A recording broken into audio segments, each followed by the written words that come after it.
অনিমেষ বাবু, গতকাল তো আপনাদের দপ্তর বন্টন করা হলো এবং এই মুহূর্তে যে গুঞ্জন বা খবরাখবর ছড়িয়ে পড়ছে চারদিকে যে আপনি দপ্তর নিয়ে ও খুশি এবং আপনি মন্ত্রিসভা থেকে পদত্যাগ করবেন, কি বলবেন এই বিষয়ে?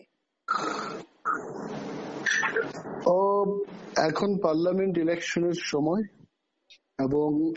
আমাদের যা যা দাবি আমরা কেন্দ্রীয় স্বরাষ্ট্রমন্ত্রীর কাছে এবং বিজেপি কেন্দ্রীয় নেতৃত্বদের কাছে আমরা বলেছি এবং মহারাজা আমাদের যিনি পার্টির কর্ণধার ওনার সাথে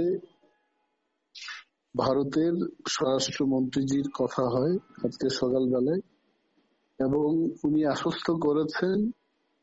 যে আমাদের যে সমস্ত দপ্তরগুলো আমরা বলেছিলাম যে এই দপ্তরগুলোর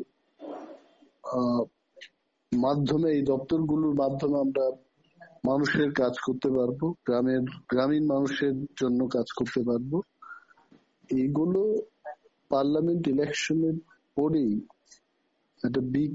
রিসাফল হবে এবং সেই সময়টাতে এই বিষয়গুলো দেখা হবে। তো আমাদের গ্রিভেন্স থাকতে পারে এবং এই গ্রিভেন্সটা আমরা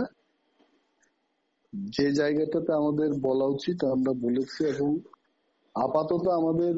উদ্দেশ্য একটা থাকবে যে পার্লামেন্ট নির্বাচনটাকে কিভাবে লড়াই করা যায়, কিভাবে জয়লাভ করা যায় সেই দিকে আমাদের নজরদারি থাকবে। এবং যদি আপনারা জিজ্ঞেস করেন যে এই দপ্তরগুলো নিয়ে আমাদের কোনো বক্তব্য আছে কিনা, আমাদের যা যা বক্তব্য ছিল